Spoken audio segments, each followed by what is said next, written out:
Find the value of k for which the line k minus 3 into x minus 4 minus k square into y plus k square minus 7k plus 6 is equal to 0 is parallel to the x-axis. This is the first part of the question. Parallel to the y-axis, that is the second part of the question. And the third part is passing through the origin. So let's see how we will solve this problem. तो देखिए ये actually question है क्या, आपको एक linear equation in two variable given है जो कि k पे डिपेंडेंट है। आप k की डिफरेंट वैल्यू के लिए इस इक्वेशन की डाटा को चेंज कर सकते हैं। ठीक है, अब वो ये क्वेश्चन में बोल रहे हैं कि अगर ये इक्वेशन x एक्सिस के पैरेलल है तो k की वैल्यू क्या होगी, अगर ये इक्वेशन y एक्सिस के पैरेलल है तो k की वैल्यू क्या होगी, और अगर ये लाइन ओरिजिन से पास करी है then what is the value of k। तो चलिए सबसे पहले फर्स्ट पार्ट पे फोकस करते हैं कि पहला पार्ट हम लोग इस क्वेश्चन में कैसे सॉल्व करने जा रहे हैं। देखिए the first part he was asking कि the given line is parallel to the x axis. देखिए अगर कोई लाइन x एक्सिस के पैरेलल है तो उसका फॉर्मेट होता है y is equal to constant, है ना। तो y is equal to constant वाला फॉर्मेट आपको मिलना चाहिए। अब आपको ये सोचना पड़ेगा कि y is equal to constant का फॉर्मेट अगर आपको रिक्वायर्ड है तो वो जनरेट कैसे होगा। देखिए अगर मैं गिवन इक्वेशन में x के कोएफिशिएंट को जीरो कर दूं, फाइन, अगर हम लोग यहाँ पे x के कोएफिशिएंट को जीरो कर दें तो फिर क्या होगा कि x का कोएफिशिएंट खत्म हो जाएगा और फिर y is equal to something upon something, you will get the value of y जो कि y is equal to constant के टर्म में कन्वर्ट होने जा रहा है। तो हमने क्या किया, देखिए इक्वेशन आपको दे रखी है k minus three into x, that is the equation, plus 4 minus k square into y plus k square minus 7k plus 6 is equal to 0। ये इक्वेशन आपको गिवन है।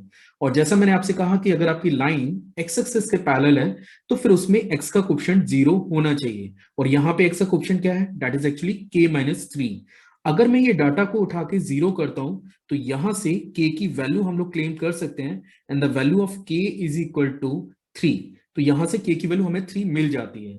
अगर मैं इक्वेशन की भी बात करूं कि वो इक्वेशन आपको क्या मिलेगी जो x एक्सिस के पैरेलल होगी, तो कुछ नहीं करना है, बस ये k की वैल्यू उठा के आप गिवन एक्सप्रेशन में सबमिट कर सकते हैं। और अगर मैं ऐसा करता हूं तो ये इक्वेशन बनेगी 4 minus 9 into y plus 9 that is minus 21 plus 6 and that is equal to 0। और अगर आप इस इक्वेशन को फर्दर सिंप्लीफाई करेंगे तो आप देख सकते हैं कि यहाँ पे माइनस के 5y आपके पास जनरेट हो रहा है, और यहाँ पे हम लोग कर सकते हैं दैट इज 15 माइनस 21, है ना। तो 9 एंड 6 15 होता है, और 15 माइनस 21 आप यहाँ पे कर सकते हैं। और फर्दर जब आप इसे सिंप्लीफाई करेंगे तो आप देखेंगे कि ये बनने जा रहा है 5y is equal to minus 6k, या फिर y is equal to minus 6 upon 5। So finally this is the equation which is parallel to the x axis. अब चलते हैं क्वेश्चन के सेकंड पार्ट पे कि सेकंड पार्ट में क्वेश्चन आपको क्या गिवन है। देखिए in the second part he was asking कि जो गिवन लाइन है वो y एक्सिस के पैरेलल है।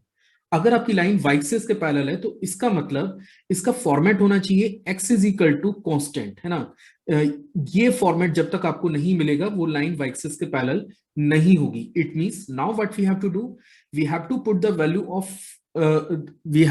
Value of coefficient which is of y is equal to 0, मतलब y का जो कोएफिशिएंट है उसको उठा के आपको 0 डालना है।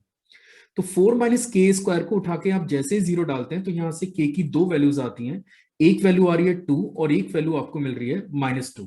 तो these are the two values for which the given line is parallel to the y axis. और अगर आपको वो पर्टिकुलर इक्वेशन रिक्वायर्ड है तो आप k की वैल्यू एक बार 2 सबमिट कर सकते हैं और एक बार k की वैल्यू -2 सबमिट कर सकते हैं। इससे आपको वो दोनों इक्वेशन पता लग जाएंगी जो कि y एक्सिस के पैरेलल है।